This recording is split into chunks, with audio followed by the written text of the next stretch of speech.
It's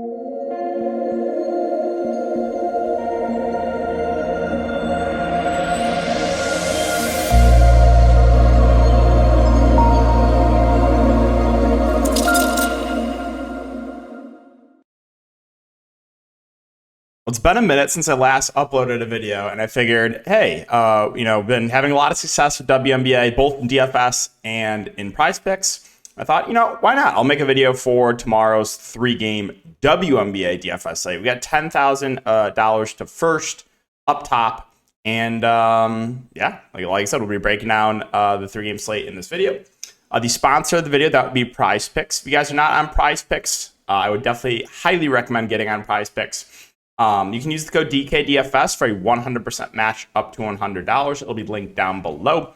But basically, it's a player prop site where you're building slips of player props. You can build up to 6. If you hit all 6, you win 25 extra money. You can mix and match sports. If you guys want to give it a try, again, DKDFS link will be in the description. And if you're looking for premium content, you can check my Patreon link down below. We've had a phenomenal month for Prize Picks. And I've just been doing player pools for DFS just because there's nothing going on until Summer League, and have had a lot of success in DFS as well. So that'll be linked down below. If you have any questions, you can always leave them in the comment section. Okay, so let's just talk about the slate, and let's go team by team. I feel like that'll be the easiest way to go about it. Also, I probably will be mispronouncing some of these names, not going to lie, so just bear with me there. But first game here, we got New York. Hold on. Let's go to the game lines. See if they're up for tomorrow. Okay, so yeah, New York, Connecticut is a 165 over under. New York are 4-point favorites. Seattle and Minnesota is a 163.5 over under. Minnesota are 2-point favorites. Battle of two of the worst teams, I would say, in the WNBA. And then Dallas and Phoenix, a 168.5 over under. Dallas are 4-point favorites. Okay, so we'll start off with New York. New York, one of the better teams in the WNBA. And the first person we're going to mention here is going to be Breanna Stewart at 12.8K. So she probably had her worst game of the season last game, I would say. Went to overtime, shot 4 of 17, only put up 32 fantasy points. Now, I had a really solid night the other night with Stewart in my lineup. So if Stewart would have had a decent game, I could have probably had a takedown. I've had 2 takedowns already. I've only been playing DFS WNBA for like a little over a week now. So that was a little bit tilting about the floor game from her, but I would say she probably has the highest floor plus ceiling of anyone in the WNBA. So last game maybe lowers the ownership a little bit, but still have a ton of interest in her. Not really worried about the matchup. So yeah, Stewart looks great. I mean, she's going to probably play 35 plus minutes. She's their clear best player on the team. So she's expensive, but I think there's enough value you can get her in if you want to. The rest of New York, Vandersloot and Sabrina, I think are solid options. Neither of them would be priorities. Vandersloot's the point guard. She's someone that can stuff a stat sheet and, does have a ceiling here and there. Last game, that game where she went for 50 plus had 7 steals, though. I would say most of the time she's probably giving you around 30 fantasy points, which at this price point is just fine. Sabrina's also been very up and down. She recently came back from an injury. I went for a 50 bomb last game, and she's gone for 50 plus a couple times this season. But yeah, so someone that has a high ceiling, but relatively low floor. Jonquel Jones is a really good point per minute player here, but the minutes have not been amazing. I mean, she's averaging low 20s. She had a bit of an off game last game, going donut in the points category, but most of the time she'll play, again, like I said, low 20s minutes, probably give you, somewhere around 25 fantasy points. I think that's reasonable at that price point. Laney, fine. I mean, the minutes are there. The floor is relatively low for her, but most of the time she's playing 25 to 30 minutes. Johannes did pick up a couple spot starts when Sabrina was out. Moved back to bench role, 24, 18 minutes. I'm expecting high teens minutes for her.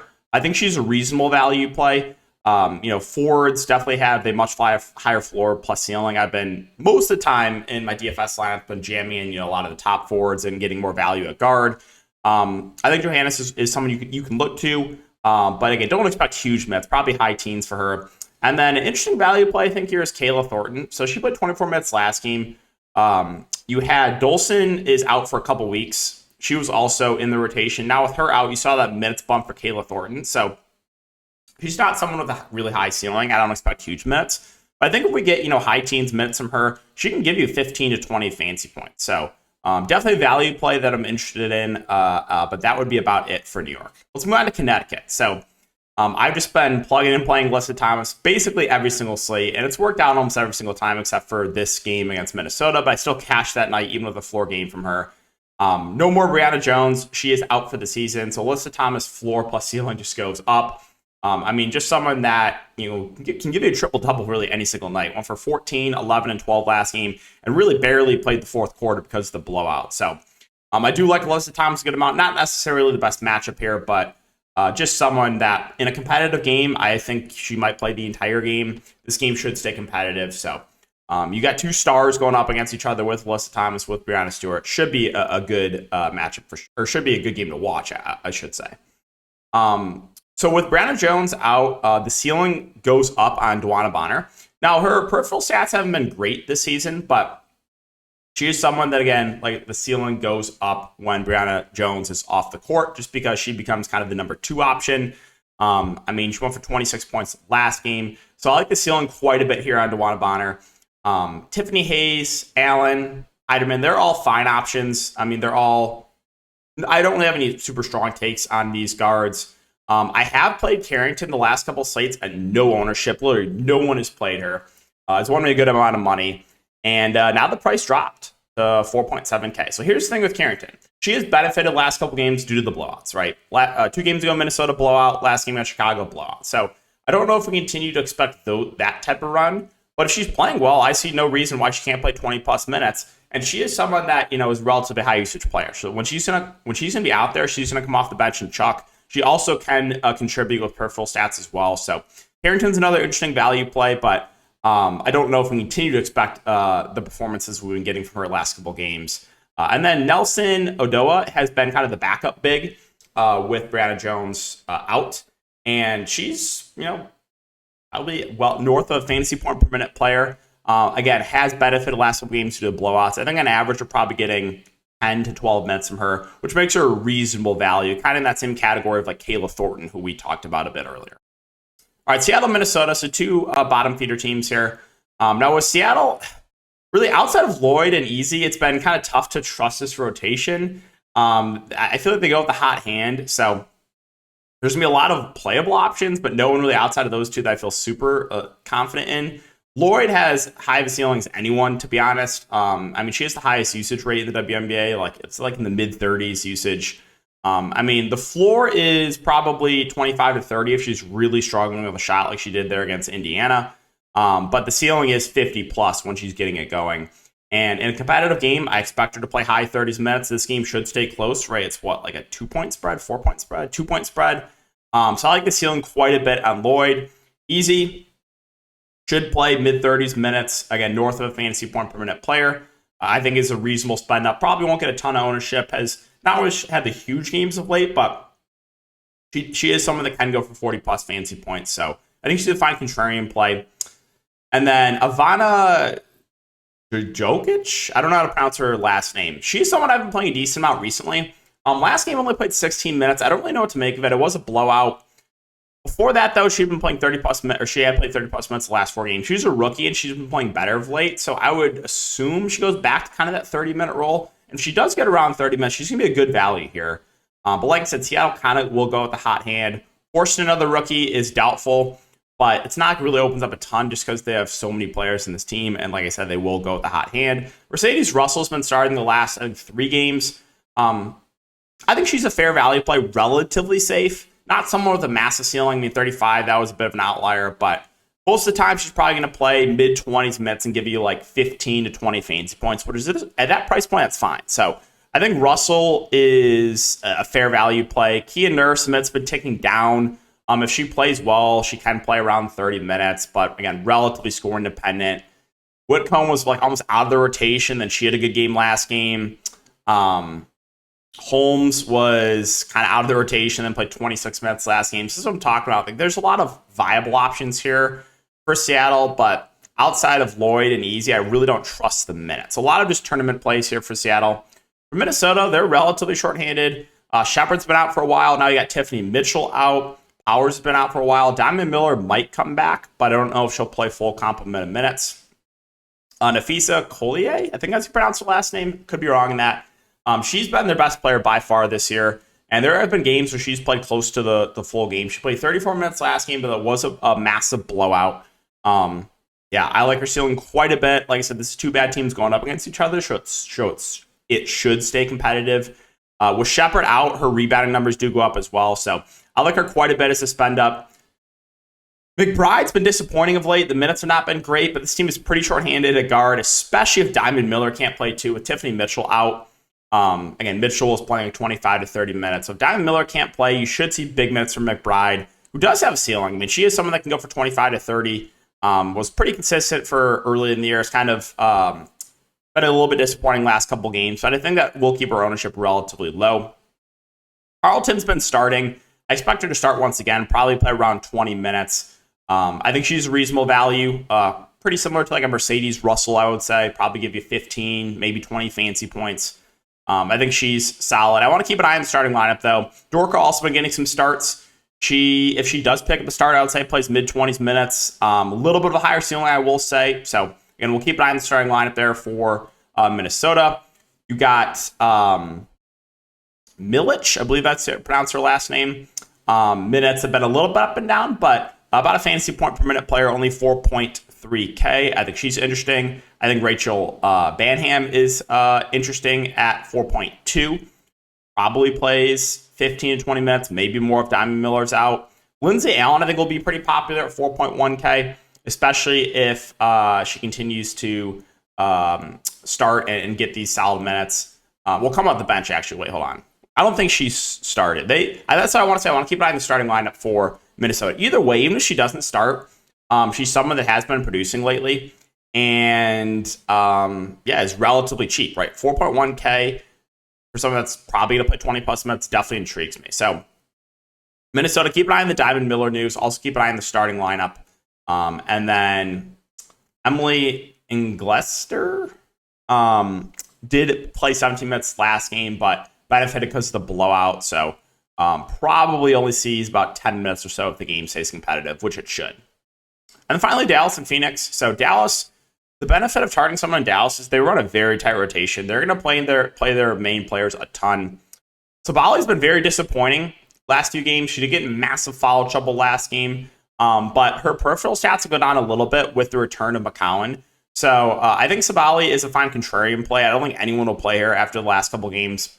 Recency bias, definitely more of a factor as well in WNBA.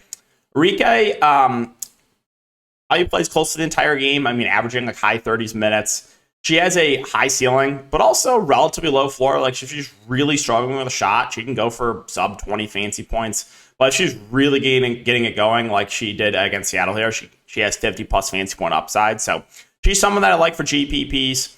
Natasha Howard, I would say probably a little bit of a higher floor than Enrique, but maybe the ceiling's not as high. Last game was a bit disappointing, especially if playing 38 minutes. But if she continues to play high 30s minutes, she's someone that's probably going to be 30 plus fancy points. I think she's a solid option. Again, McCowan, since her return, has played well. Probably sees mid-20s minutes. Really good rebounder. 9, 11, 8, and 9 rebounds in 4 games so far this season. So I think she's a pretty good value play, or I guess like mid-tier play. Dangerfield, someone I've been playing a lot. Finally didn't play her last game. Went for 45 fancy points. No surprise there. But she's been starting. She's been playing around 30 minutes. Again, sub 8K. I think she's a solid value option. Kanali Brown benefited last game with Sabali foul trouble. So 23 minutes, don't think we can expect that again. But she is, good fantasy point per minute player. So if someone does get in foul trouble, she could put up a ceiling game there at that price point. Don't really think I would get to anyone else. You might see a couple minutes of Burton.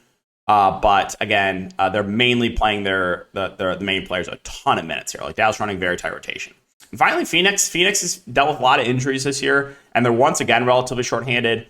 Petty's out, Gustafson's out, Sophie Cunningham's questionable. She left the game at halftime last game. So last game also was a massive blowout, so you didn't get full complement of run for Griner or Deanna Taurasi. But this is a game that should stay competitive, right? It's a 4-point spread.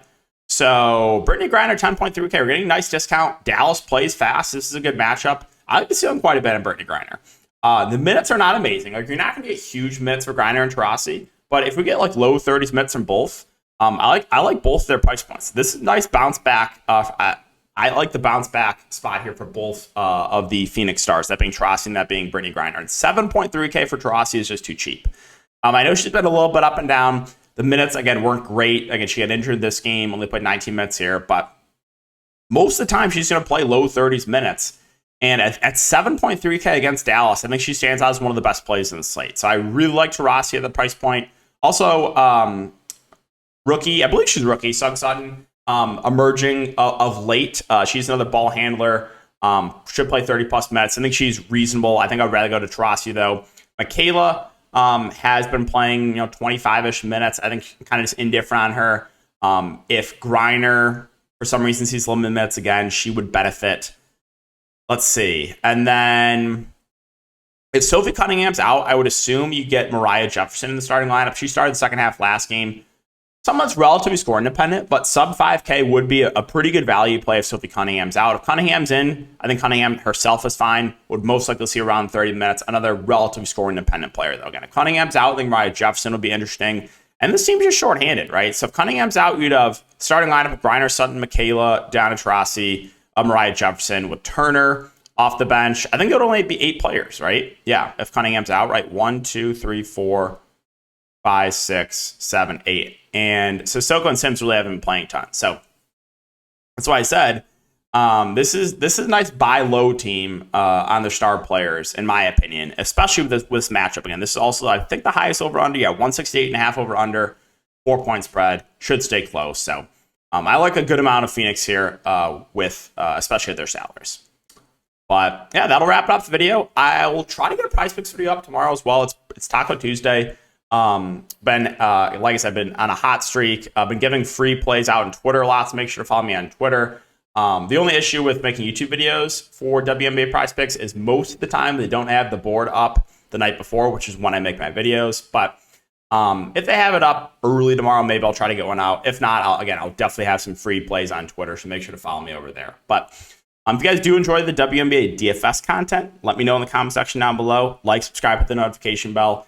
If we get a lot of love on this video, I can continue to knock out some of these DFS videos for you guys on YouTube. Thanks again, guys. Enjoy the rest of your night, and I'll see you all in the next video.